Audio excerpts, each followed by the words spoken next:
Boker Tov, Umvorach, Shavua Tov, le livre de Devarim. Le livre de Devarim, il y a tous les sujets de la Avodat Hashem. Il y a des mitzvot particulières qu'on a dans le livre de Devarim. Aimer Hashem, le craindre, se coller à lui, aller dans ses chemins. Surtout, Parashat Vayetranan. Qu'est-ce qu'on a dans Parashat Vayetranan? On a le cœur de toute la Torah. On a les 10 commandements. On a le pasuk Shema Yisrael, Hashem Elokeinu, Hashem Echad. On a Ve'ahavta et Hashem Elohecha. Il est écrit dans les Sifrei Chassidut que toutes les Tariag mitzvot, les 613 mitzvot, c'est pour nous amener à cette mitzvah de aimer Hashem. Toutes les 612 mitzvot, c'est la préparation pour cette mitzvah d'aimer Hashem.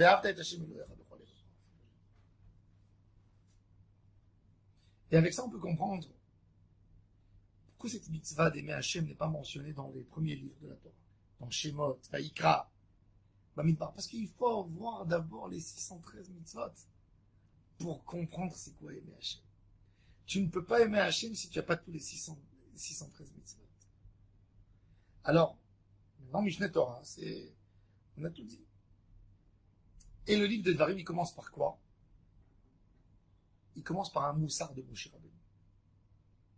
Et les Devarim, Asher Diber Moshe, Bamidbar, Ba'arava, Mulsuf, Ben Tofel, Velavan, Bachaserot et Dizav, Rashi nous dit, ça n'existe pas des mots comme ça il n'y a pas des lieux comme ça. Dans Parashat Massé, on a mentionné les 42 voyages.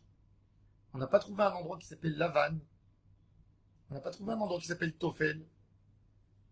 Dizav, on n'a pas trouvé non plus. C'est pas écrit, c'est écrit Vaïssou. On n'a pas vu que c'est écrit Dizav. Alors, c'est quoi Dizav? Il dit Rashi, c'est du moussard de Moshe Rabbeinu. Un Israël. Lavan, vous avez parlé du mal sur le blanc, sur la manne qui était blanc. Tofel, vous avez dit qu'il n'a pas de goût. Chatserot, le Lachonara, les Meraglim, Myriam, Dizav, la faute du veau d'or. Donc Moshe Rabbeinu lui dit à Israël, avant de commencer à leur enseigner les bonnes bases, il leur dit, regardez à quoi vous ressemblez quand vous faites une avéra. Regardez à quel niveau bas vous êtes quand vous faites des avérotes. Et vous avez ce livre extraordinaire de Torah, ce Mishneh Torah, qu'on va bientôt se remettre à le réviser.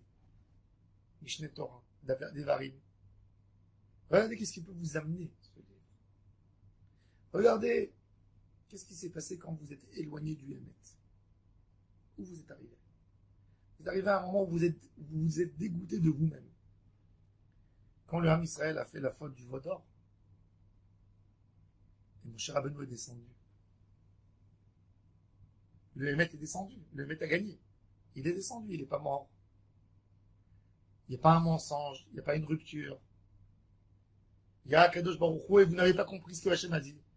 Vous étiez impatient, vous avez fait une erreur quand vous avez calculé les jours que Moshe Rabbeinu doit retourner. Selon vos questions, vous avez une question, vous avez fait des conséquences. Vous avez dit qu'il n'y avait pas Hachem. Vous avez fait un veau d'or. Et ben voilà, Hachem est là. Vivre avec la trahison, qu'ils ont trahi Hachem, c'est le plus dur, pas pour Hachem, pour eux qui ont fauté. Il est écrit que le Ham Israël il y avait une tristesse et une peine terrible. Velo chatouille chez Dieu Allah, ils étaient mal dans ce qu'ils ont fait. Comme il dit le prophète Jérémie, Tiyasrech ra'atech. Pour regretter une avéra, on n'a pas besoin de remonter en nous des sentiments de culpabilité. La avéra même, elle est tellement moche qu'on n'a pas besoin de remettre en nous un sens de culpabilité. Rien que de voir la avéra, tu dis, j'ai loupé, j'ai raté, j'ai mal compris. Je suis tellement loin, j'étais tellement proche, j'étais tellement aimé par Hachem. On avait une union extraordinaire, et voilà, maintenant je suis dehors. Tout le Shirachirim, il ne parle pas de punition. Il parle de manque d'amour. Imaginez-vous, un homme et une femme, c'est ça Shirachirim. Ils ont une union extraordinaire. Il l'attend impatiemment. Elle l'attend impatiemment. Elle lui chante, il lui chante. À un moment, elle s'est amusée dans l'idée que elle pourra trouver mieux. Et elle est sortie. Elle a essayé de tenter sa chance. Mais quand elle est revenue, l'amant ne lui attendait plus. C'est même pas maintenant l'idée d'un regret sur la Havera. C'est que le fauteur se retrouve dans un manque terrible. Il voit qu'est-ce qu'il a mis en échange par rapport à son bonheur qu'il avait, où il est aujourd'hui. C'est là, dans les bras de mon amour, celui qui me couvre, qui me donne tout. Et maintenant, je suis éloigné, comme une mendionne à la porte. Ça, c'est Shirachirim. Shlomo Amelech raconte l'histoire de la proximité de l'éloignement. C'est pour ça que c'est le cantique des cantiques. Dans un chant, toujours, on exagère. C'est-à-dire, quand tu veux faire de ton amante une rose, tu dis qu'un homme ne peut pas être, une femme ne peut pas être belle comme une rose. Une rose, c'est une rose et une femme, c'est une femme. Donc la rose, elle va signifier quelque chose d'extraordinaire, que je veux parler d'une idée, d'une odeur, des sentiments, d'un bien-être. Tu ne peux pas parler de la personnalité. Un homme ou une femme ne ressemble pas à une rose. C'est loin de ressembler. Mais il y a quoi? Il y a l'idée. Et Shlomo Amelech, quand il nous parle de la femme qu'on lui a enlevé ses bijoux, qu'elle était dehors, donc on a couru derrière elle, on l'a éloignée d'Hachem. Et Shlomo, par des phrases extraordinaires, il nous montre ce que ça vaut d'être proche d'Hachem, d'être enlacé dans les bras d'Hachem. Semolo tachat le roshi, sa main gauche sous ma tête, et avec sa main droite, vimino, techabekeni. Et c'est ça ce que mon cher Rabbeinu dit à Israël. Il faut mettre le vide de ce que le monde a à nous proposer par rapport à la beauté de la Torah. La Torah est tellement merveilleuse. La Torah nous amène la vraie solution pour nos problèmes.